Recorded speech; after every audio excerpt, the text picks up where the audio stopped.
Hello there everybody, welcome back to our walkthrough of the final station, where on today we will be continuing our journey of the Only Traitor DLC Part 4.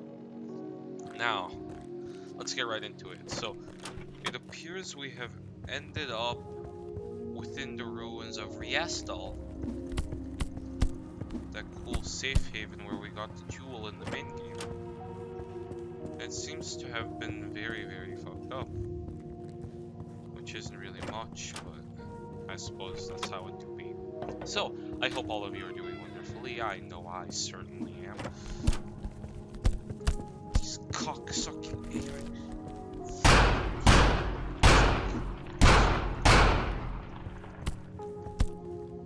Alright, so those guys are dead. Anyway, so yeah, appears we ended up back here in Riastal. It's almost an identical layout actually, but most places seem to have been very fucked up. Which is quite an unfortunate demise to this wonderful sanctuary.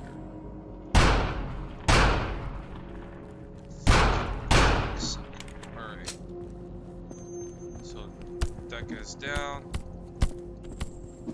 So is that guy. We probably could throw on that TV at one of them. But make things go a tad bit quicker. Having our gravy train rolling. Okay, so it only takes 3 bullets to kill the big guy, which in hindsight doesn't really make him that much of a big guy, but you know, it all works out in our favor in the end. Oh god, what happened to him? Anyways, let's keep going. So, lately guys, I haven't really been able to really do much of anything, to be honest. Because the thing is, oh god.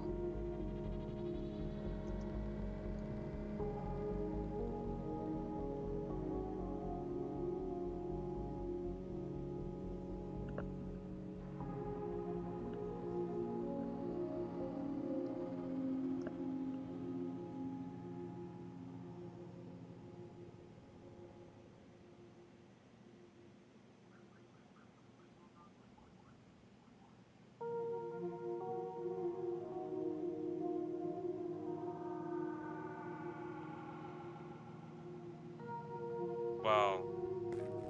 Just like that day left.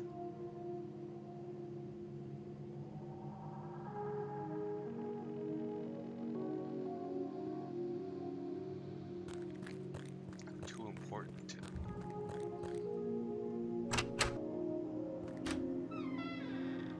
What the fuck was in that room? Whoa.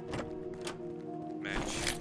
So we got to see a good look at his teleporting powers. We now know it's totally confirmed now. Anyways. We just go back the same way. It seems like it. Alright. Keeping our gravy train rolling. So, guys, lately I actually haven't been able to record much or do much of anything, to be honest, because one, I'm no longer allowed to go outside much, and this is because of Corona. Because personally, I'd been going outside like on the daily, you know, 4, 5, 6 hours a day, because you know it's the summer. I got myself a bike, and why not, right? And so my mom's saying that Mino is allowed to do that anymore because of COVID. I suppose that's fair. However, what really sucks is that he's also limiting my computer time. That's what sucks, because I was really hoping that this would mean I'll actually have more time for YouTube and be able to pump out more content, because wow, 2 shots. Anyways, so that's what I was initially hoping for, but I suppose not everything works out the way you want it to, right?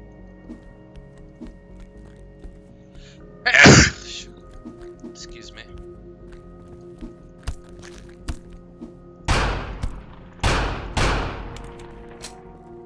Alright. See, that happened in an unsettling, subset of events.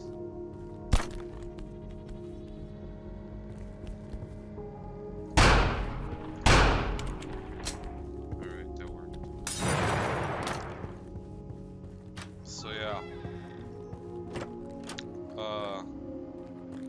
Oh shit, this is the guy we actually met in the main game.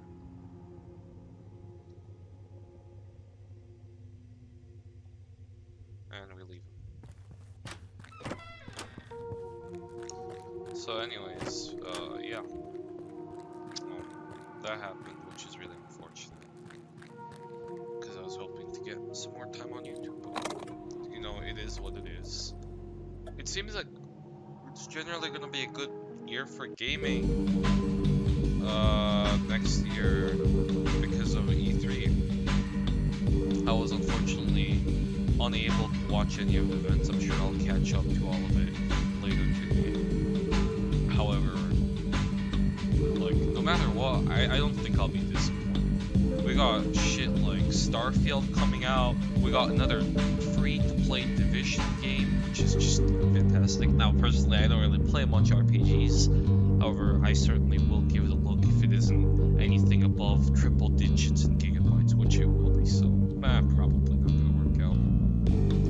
However, you know, here's hoping, right? And besides that, I hope there was also that new game called Starfield, which was announced. Seems to be some similar motherfucking game to EVE Online.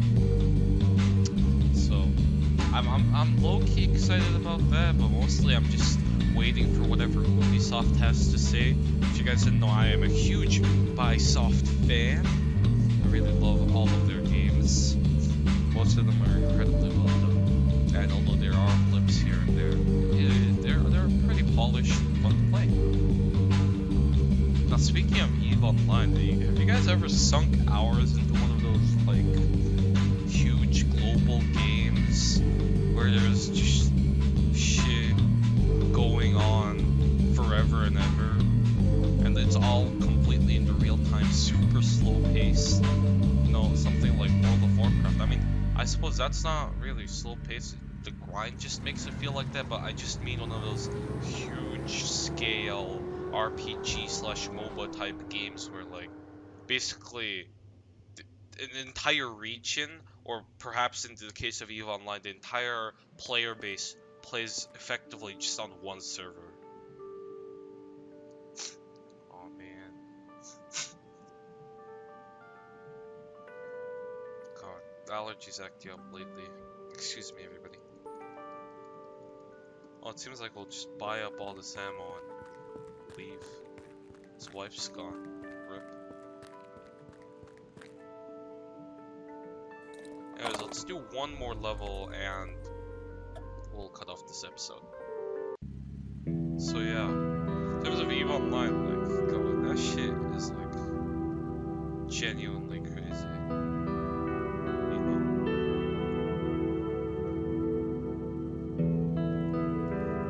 And as much as I'm interested in slow-paced games, a game like that, it progresses at the same speed of your life. You know? Like, it's so slow. You got motherfuckers been playing non-stop for like a decade, kill themselves because, you know, some cunts decided to all of a sudden really mess with them and fuck up their shit. That's the kind of game that EVE Online is. It's because when all of a sudden, you know, you lose a decade's worth of progress of your free time, that's terrible, right? Like, it's unfathomable. And it's such a time sink, dude. It's crazy. Like, but like, I suppose the reward and everything is worth it because, you know, you get to experience truly everything and just take it all in, sort of, I guess, if that makes any sense. So yeah, that's what makes EVE just absolutely fucking nutty, dude. Like, it is unbelievable. Of the fucking extent in which it goes on and on and on. There's also that other game. Well, I don't remember the name of it, but there was that other one where it's similar to Eve in regards to the fact that it's like also this real-time based, IRL game where everything goes on super slow and the entire world is on one server. Yeah, the map is that huge. I don't remember it, but it's also pretty cool. But unlike these other games, it doesn't actually take years of your life to play. You just hop on and you just get to be part of something fucking huge, you know? And that's just the appeal of it, plain and simple. Like, nothing special about it besides that. And it's like an ultra Battlefield. You guys know how like fucking Battlefield games just span on and on and on. 32v32 and like, I don't remember if it was 64v64. I think it's 32v32, but that's still gigantic. You got shit like that, but with the entire world playing on one server, like thousands of players. That's just fucking funny. I don't know how else to describe it, to be honest. These cocksuckers don't die when they explode. Did you see him fly into the air and then get back down? Like real Fortnite style? Nah, I don't like how weirdly repetitive these levels are getting. Maybe that's just me. Everything is starting to feel a tad bit samey. But hey, that's just me. Looks like we haven't found anything yet, which is pretty strange. Well, alright, let's keep our gravy train rolling.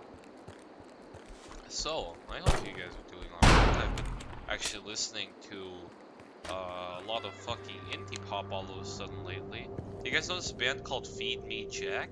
I fucking love their shit, bros. Like, ever since I discovered them, they have like 2 albums, I believe, but like, it is just boatloads of content. Like, I can't get enough of them.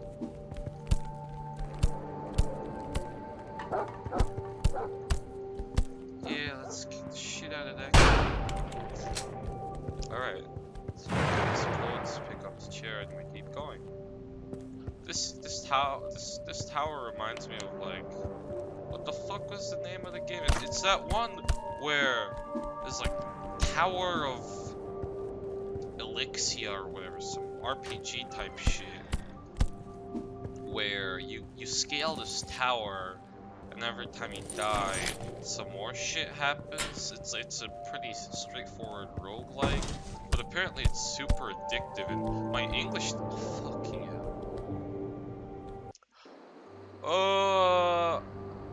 Yeah, okay, I'll cut forward for you guys.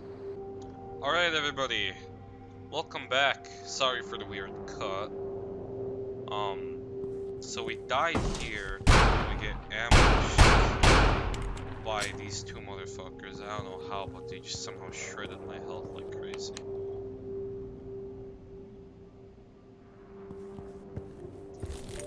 And we went all the way up here for a key. Now we don't even know the usage of. Fantastic. Well, yeah. Oh, this lighthouse also reminds me of Junji Ito. You guys know the artist, right? Junji Ito, legendary horror fucking manga artist.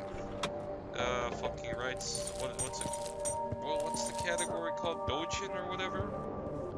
Like, absolutely a fantastic artist, by the way, guys. Like, just phenomenal work all around. That was a pretty fucking sick shot, Kobe.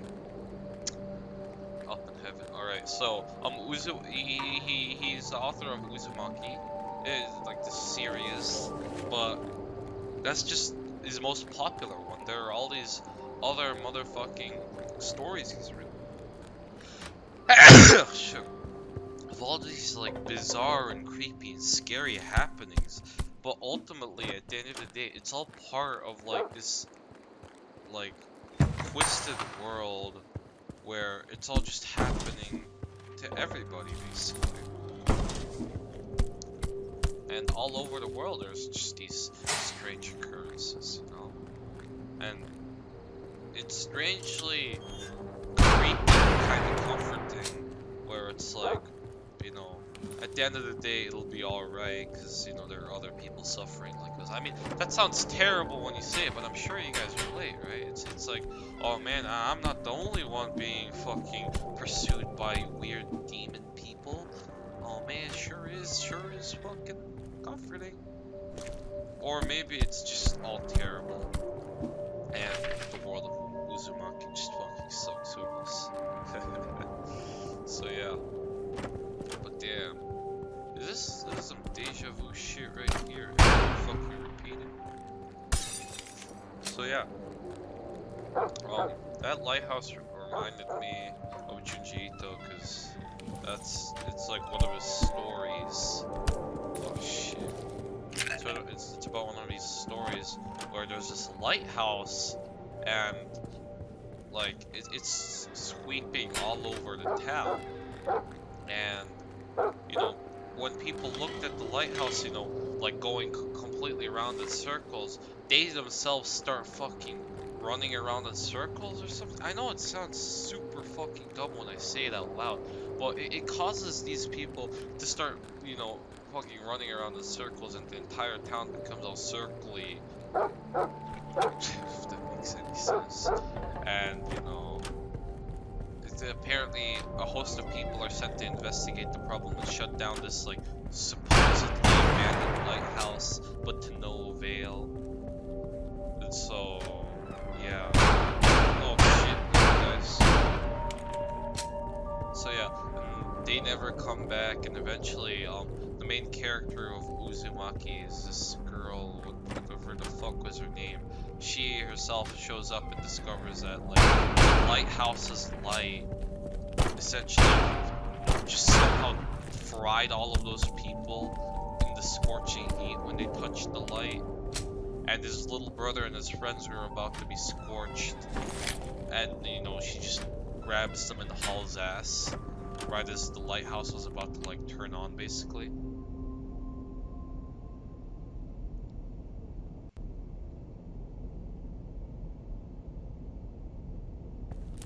Oh, that's weird.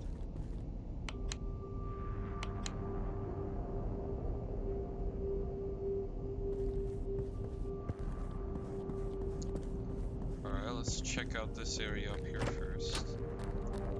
Certainly are definitely nearing the end game right here. Yeah, we basically die if we go in there, I think. It seems like we go around through some other way. So, yeah, let's just not worry about that for a little bit. Unless one of you guys are willing to be just an absolute fucking machine enough to commit to that.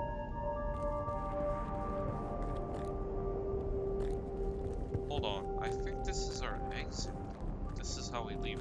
Alright, I'm gonna let's try and actually just storm that room. I know it's probably gonna result in our imminent deaths, but let's see what we got, right?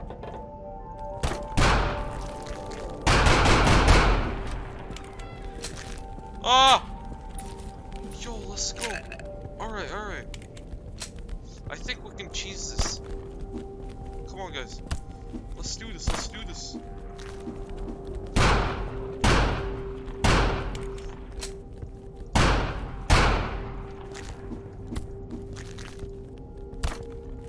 Fucking hell.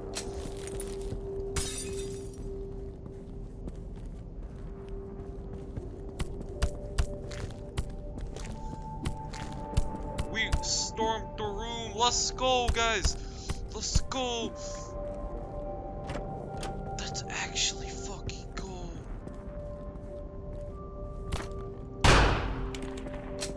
Oh my god. Guys, we fucking survived that shit. We're just insane. And the reward was basically nothing. We used 2 medkits and most of our ammo to get up here for 2 pistol rounds. And that's just about it. Fantastic. I don't know, maybe BLT means something, maybe the stupid fucking egg means something. I'll leave you guys to decide. There doesn't seem to be any documents or anything for us to check out, so it seems like that was just a really difficult room designed to sap our resources. It did its job. It really fucked us up. Anyways, so yeah, Uzumaki. Amazing comic series. Weird shit happening around the world, and it really helps keep you engaged because of that, like, one main character. Two main characters, actually, that are accompanying you the whole way, you know. The main character and her boyfriend. Just an absolutely amazing fucking artist he is, and amazing series as he writes. And actually, he made this little game inspired by Uzumaki. I don't remember what it's called. It's called like Horror World or something. It's nothing too fancy. And you know, essentially, it's just about motherfucking, right? So yeah, is everything okay? Like shit, it's okay. And yeah, and in that Horror World thing, there actually is motherfucking. The lighthouse is like the final boss of the entire game, and it has this really interesting roguelike progression system as well, where you do like, let's say, runs over and over, where until you eventually manage to get like good RNG and good timing, and essentially be able to beat the lighthouse level.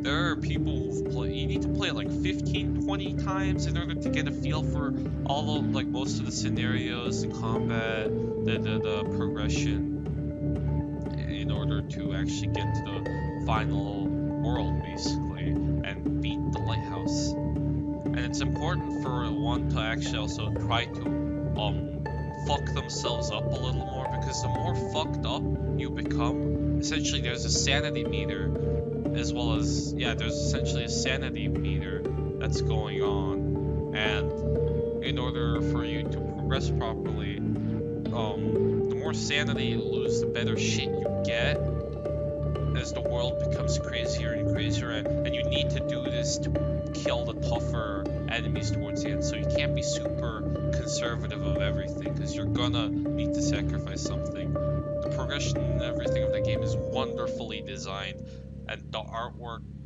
by Junji Ito is basically just a cherry on top. So, I suppose we'll be ending off our part here, and we'll be picking off next time. So yeah, I hope you guys enjoyed listening to me and shit, and, take care.